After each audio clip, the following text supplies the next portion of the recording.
Modern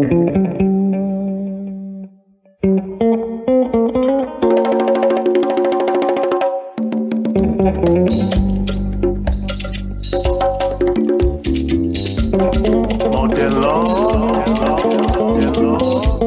and business stronger. Father law, all I'm fine.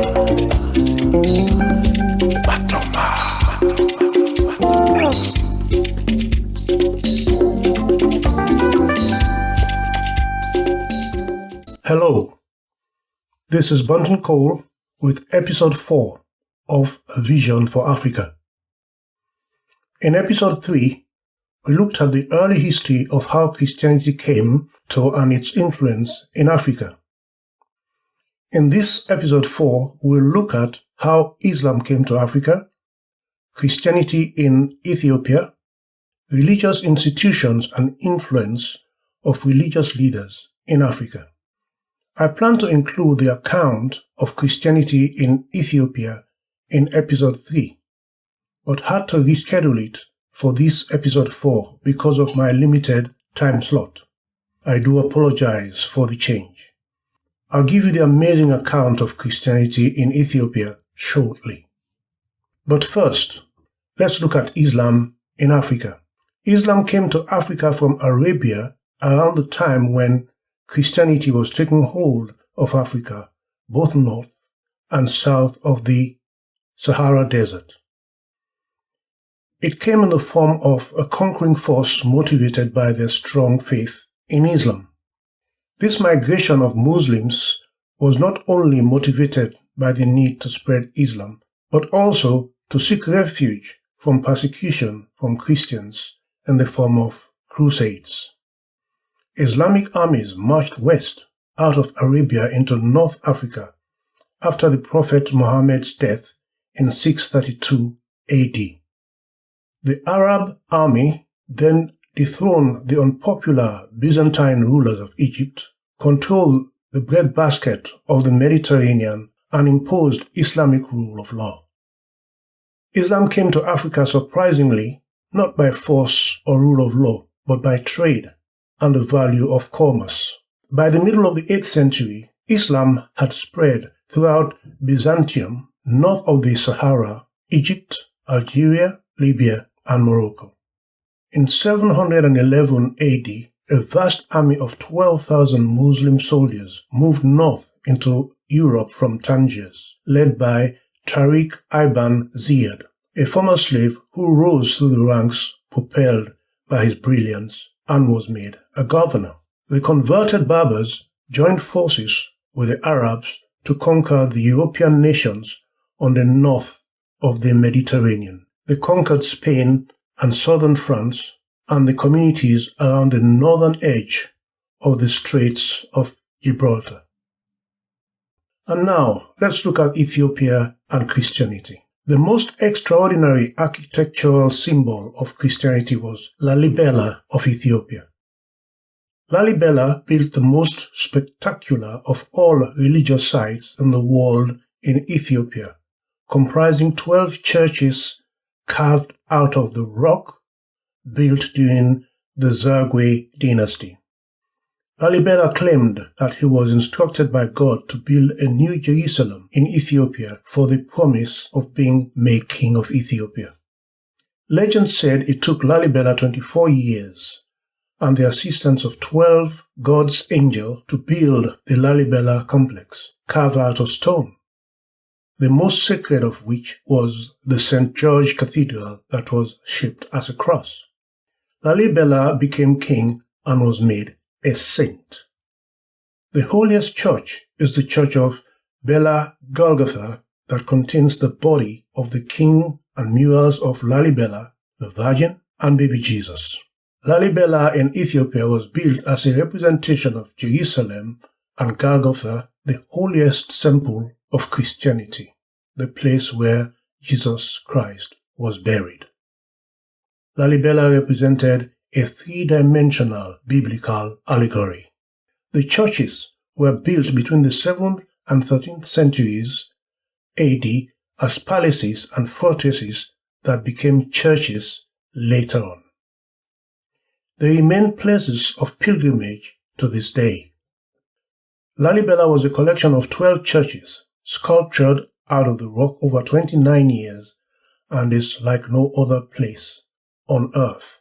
You will know that Lalibela is the name of the structure and the name of the king who built it at the time. The structure represented a New Jerusalem in Africa. Lake Tana, the source of the Blue Nile, represents the holy symbol that binds the Old Testament to the heart of the Ethiopian story. It is believed to represent the source of the sacred river Jihan that flows out of the Garden of Eden. 20 monasteries dating from the 8th to the 18th centuries, with each a paragon of Ethiopian art, were built on the island of Lake Tana. The unique signature style of paintings in churches represent Ethiopian art to this day. The paintings depict Mary, Jesus, and the religious saint that represents Christianity. It's believed that Ethiopia contained the Ark of Moses. The king's son Menelik claimed to be the direct descendant of King Solomon and the Queen of Sheba, and ordained by God. The Menelik dynasty ruled Ethiopia for 700 years and remains the source of Christianity in Africa. The power of the Bible and link to the Israelites were accrued to lineage of the Ethiopian kings as direct descendants from God. The Ark of the Covenant, known as Zion in Ethiopia, is central to the religious belief and practices of Ethiopians to this day. This religious belief is celebrated annually at the festival of Timkat, which is a celebration of Jesus Christ in the River Jordan. The belief was so strong that Ethiopia remains the only country that has never been colonized in Africa. Ethiopia remains the crucible of the Christian faith. Compare this Christianity with that claimed by the Europeans who claim to have brought Christianity to Africa in the 18th and 19th centuries. Can you? I know I can't. I'll now play you another of my song, Inspiration, which is a modern and soulful song for Christians' nighttime prayers, usually taught in Christian homes by our grandmothers who ensured that their grandchildren prayed at bedtime. Enjoy Inspiration.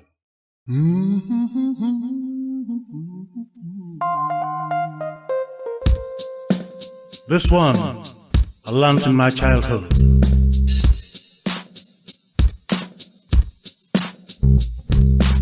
Hey, hey. This night, when I lay down to sleep, I pray the Lord to keep my soul. Oh, yes. And if I should die, I give the Lord my soul today. Take me to heaven, to heaven, to heaven. Oh Lord,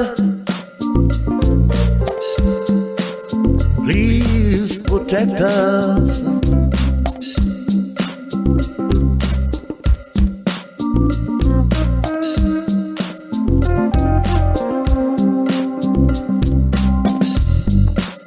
When I'm down,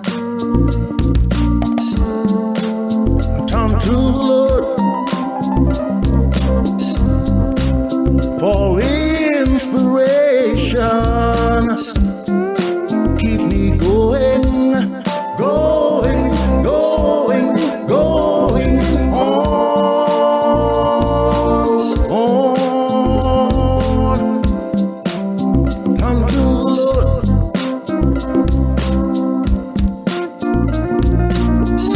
my soul.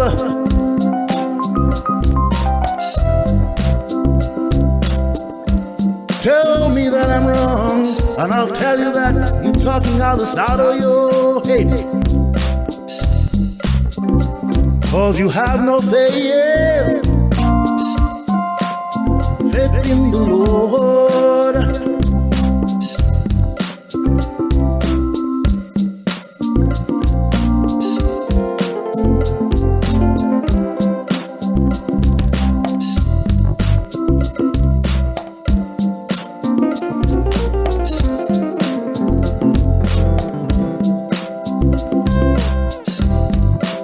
As I lay my head, Heavenly Father, protect me, please protect me through the night from evil.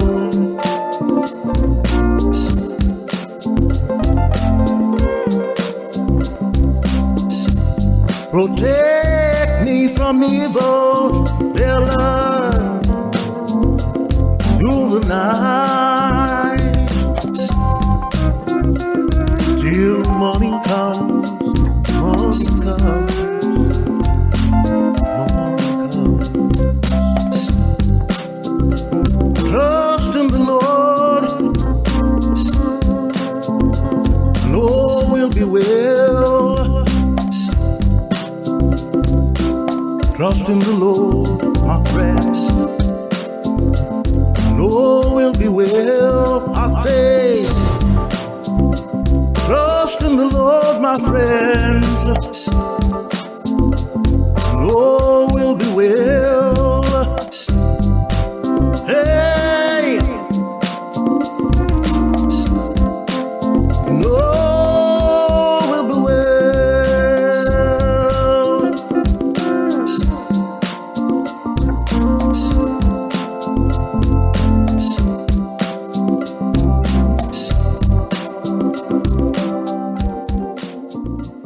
I hope you enjoyed that song, the words of which always bring back fond memories of my grandmother. Before we end, let's reinforce our knowledge with the following thought-provoking questions. Don't worry, it's not a test for you to send to me. It's just for you to reflect on what we've just heard. Compare the deep-rooted history of the Christian faith practiced in Ethiopia for over 1,000 years with that introduced by colonialists 200 years ago. Is it true that Africans, deeply spiritual by their nature, and this spirituality gave rise to the spread of Christianity and Islam throughout Africa? Spirituality has been used to exploit Africans to the extent of complete dependency on the powers of their God for the deliverance from oppressors and provisions of manna from heaven.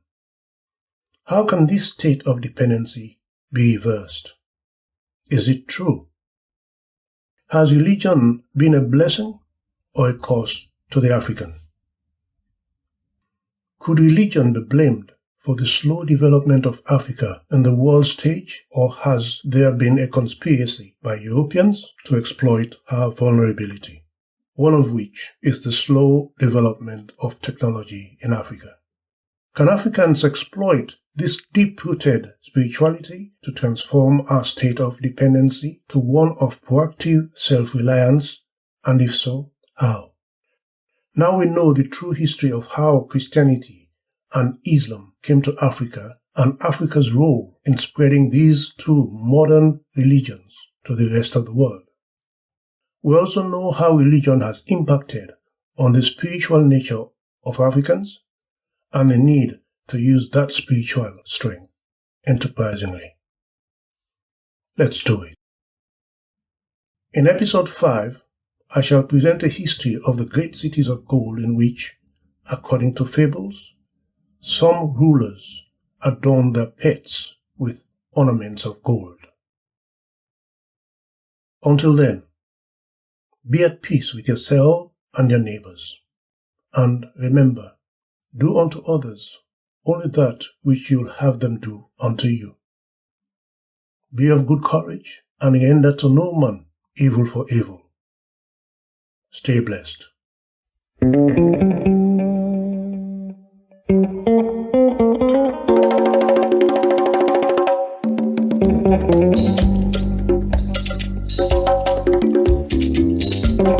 Modern law,